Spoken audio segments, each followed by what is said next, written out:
आइए साथ मिलकर योग की एक वैज्ञानिक खोज का प्रारंभ करें, जहां आप वैज्ञानिक हैं और प्रयोगशाला है आपका हृदय और आप ही हैं परिणाम।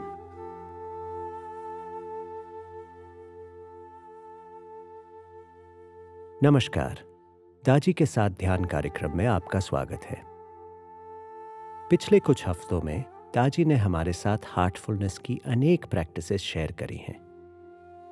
इस हफ्ते दाजी हमें बताने वाले हैं कि आगे हमें क्या करना है, और उसके बाद हम करेंगे दाजी के साथ ध्यान। हमने अब तक क्या किया है? हार्टफुलनेस के विभिन्न अभ्यासों का हमने अनुभव किया है। शुरू किया रिलैक्सेशन से, कैसे तनाव मुक्त हों, कैसे ध्यान करें, छापों से कैसे छुटकारा पाएं, सफाई की प्रक्रिया द्वारा, स्वयं को स्रोत से कैसे जोड़ सकते हैं, प्रार्थना द्वारा, और सबसे महत्वपूर्ण बात, ध्यान की स्थिति को कैसे बनाए रखें ध्यान की अवधि के बाद भी। तो अब आगे क्या? हम इसे आगे कैसे ले जाएं?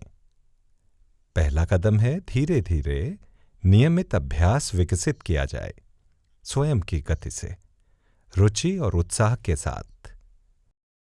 और सहायता हमेशा उपलब्ध है हमारे प्रशिक्षकों और अभ्यासियों के समुदाय की ओर से और हॉटस्पॉट्स दुनिया भर में, हमारी वेबसाइट्स और मेडिटेशन ऐप के जरिए, जो है हार्ट इन ट्यून।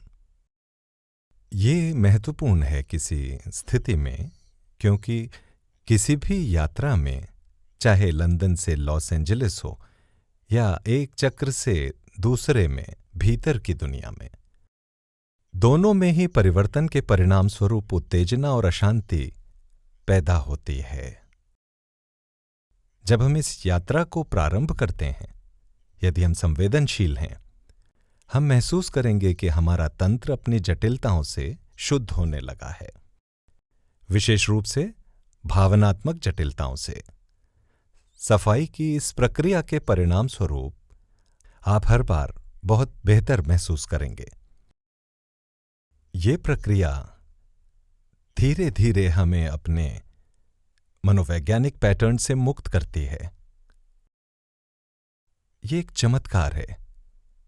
जब हम देखते हैं वो छूटना शुरू हो गए हैं, लगता है बिना किसी प्रयास के। कई बार दूसरे लोग हमारे अंदर के इन बदलावों को नोट करते हैं, क्योंकि हमारा व्यक्तित्व दिल के खुलने के साथ खुलने लगता है। जैसे जैसे हृदय सफाई के माध्यम से शुद्ध होता है और हम ध्यानस्थ अवस्था की गहराई में जाने लगते हैं, हमें जीवन शैली को एडजस्ट करना होगा कि वो आंतरिक बदलाव से मेल खाए, खासकर आंतरिक शुद्धता और आंतरिक सादगी। हमारी चाह, हमारी इच्छाएं धीरे धीरे कम से कम हो जाती हैं। हम बहुत हल्कापन फील करते हैं, बहुत कम बोझ। ऐसा नहीं कि आपको कुछ कमी लगेगी, आप महसूस करेंगे जीवन में ऐसी चीजों की जरूरत ही नहीं है। इसे आप अपने ऊपर जबरदस्ती नहीं लाते, ये बस हो जाता है। ये बेफिक्र सी भावना है जिसे हम बहुत खुशनुमा पाते हैं।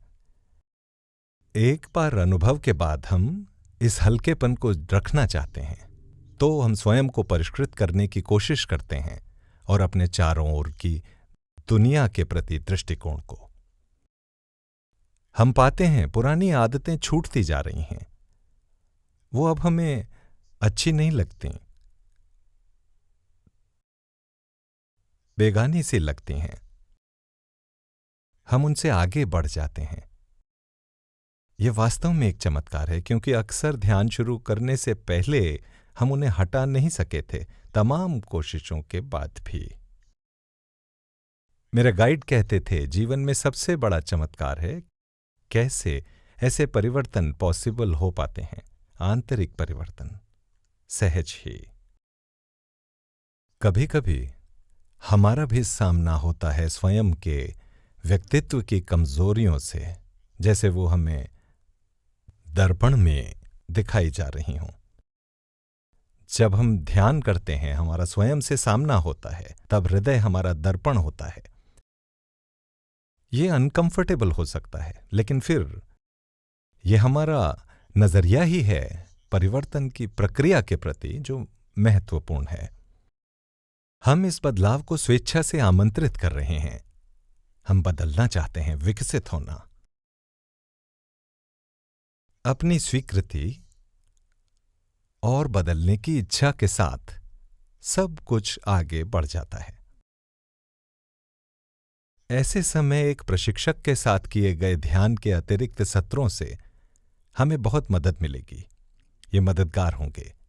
जैसे चुनौतीपूर्ण समय होता है, वैसे ही आनंद का समय भी होता है, जहां चेतना का विस्तार होता है। ये महसूस होता है कि हम ध्यान की गहरी से गहरी स्थिति में जा रहे हैं और हमें एहसास होता है कि यहां अनंत संभावनाएं हैं। तो उतार और चढ़ाव विकास और परिवर्तन की प्रक्रिया के अभिन्न अंग हैं। किसी समय जब आपको लगे, ओ मैं ध्यान नहीं करना चाहता, तो उसी समय आप मदद के लिए पुकारें। आप मदद लेते हैं प्रशिक्षक से और कहते हैं, ओके मैं ध्यान करना चाहता हूं, क्या आप मुझे ध्यान करवा सकते हैं फिर से? इसे मैं कहता हूं इंडिविजुअल देखरेख। और पूरे विश्व में सभी प्रशिक्षक खुश होंगे आपकी सहायता करके सभी परिस्थितियों में। वास्तव में जब भी आप उनके साथ ध्यान के सत्र चाहते हैं, वो खुशी से आपको ध्यान कराएंगे।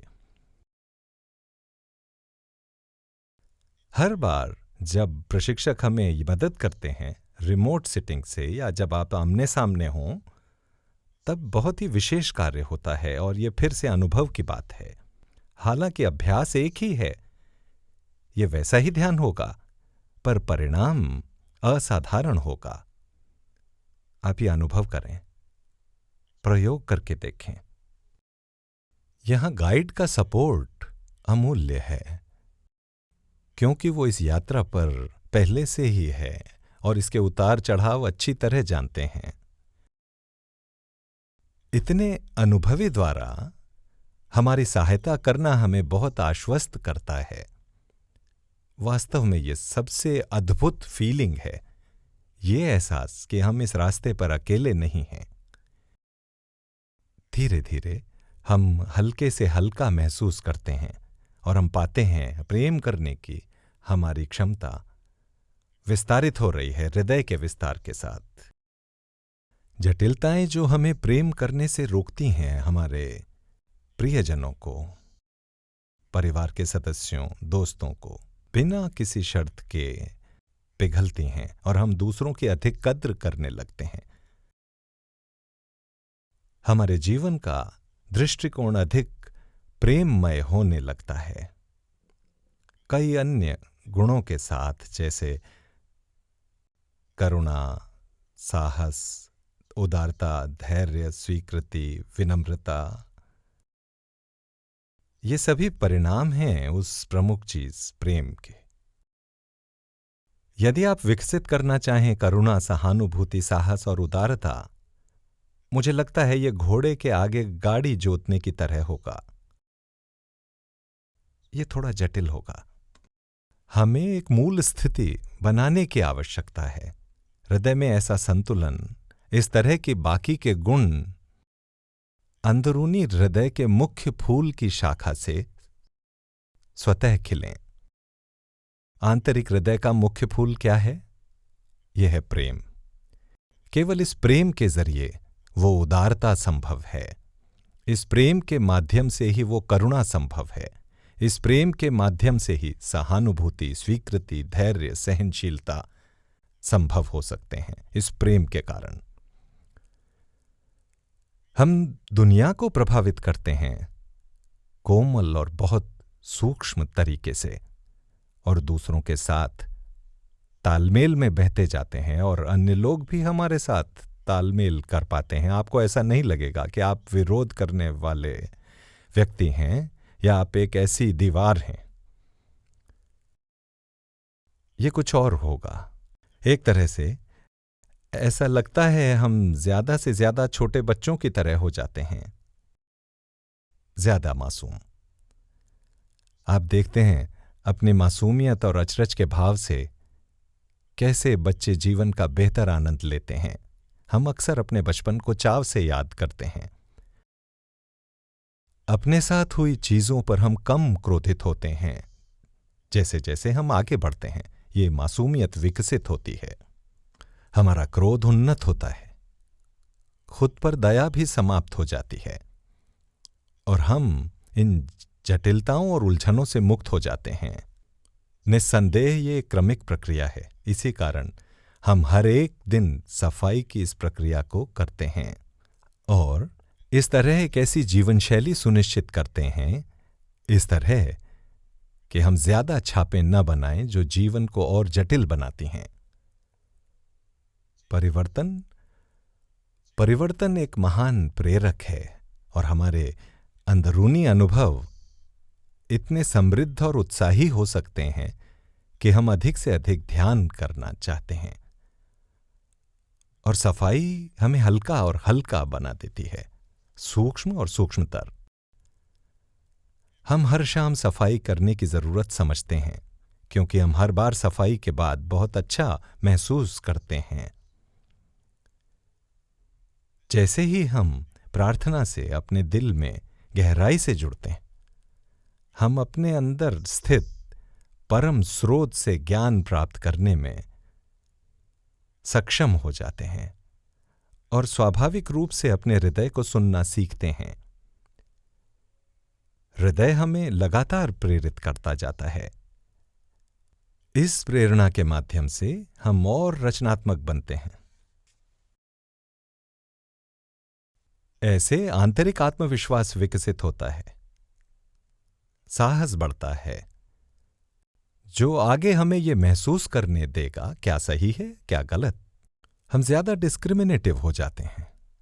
हमें किसी से भी निर्देशित होने की आवश्यकता महसूस नहीं होगी। ऑफ कोर्स हमें बाहर से जो भी सलाह मिलती है स्वीकार करेंगे, लेकिन हमारे अंदर का विवेक कितना सक्रिय हो जाता है कि वो बाहरी दुनिया के साथ साथ अंदर की दुनिया से और अधिक संवाद करेगा।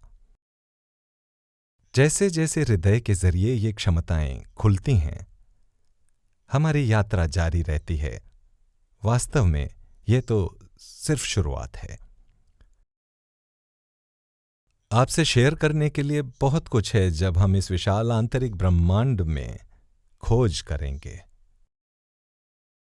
जो हम सब के अंदर है, लेकिन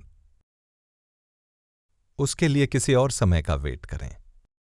अभी के लिए कह सकते हैं कि जीवन शैली में बदलाव उच्चतर नियति की ओर ले जाता है। ये नियति क्या है? मानव जीवन का विकसित होता लक्ष्य उससे कहीं बड़ा है जिसकी हम यूजुअली कल्पना करते हैं। हार्टफुलनेस से हम उस लक्ष्य को पहचान पाते हैं। हमारी जिंदगी उद्देश्यपूर्ण बन जाती है इस यात्रा में और हम उत्कृष्ट हो जाते हैं जो कुछ भी हम करें, दोनों जीवन में, सांसारिक और आध्यात्मिक। क्या आज आप एक और बार ध्यान करना चाहेंगे? आइए ध्यान करें।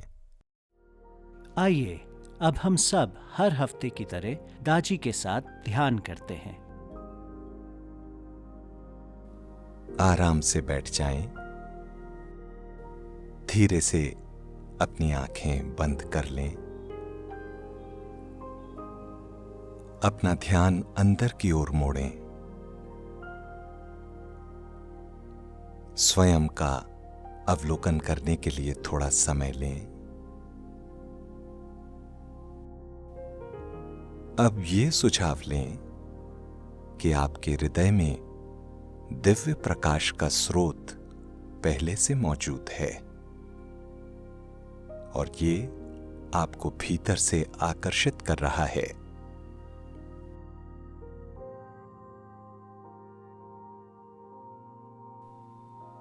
धीरे से उस एहसास में स्थिर होने की कोशिश करें।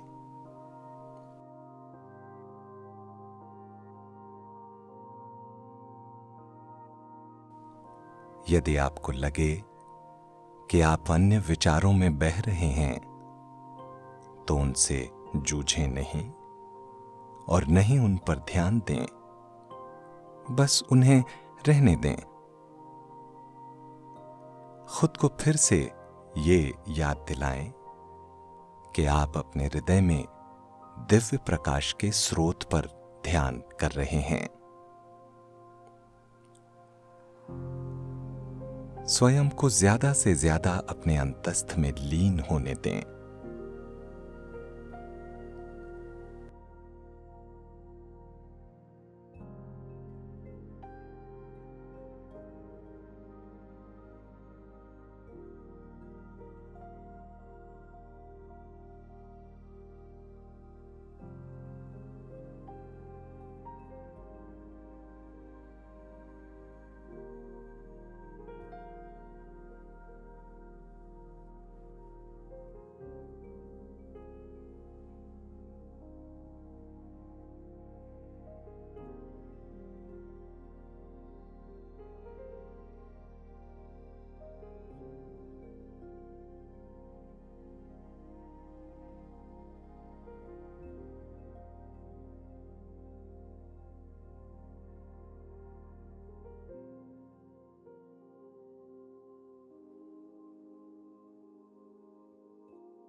अब अपनी आंखें बंद रखते हुए धीरे धीरे ध्यान की स्थिति से बाहर आएं।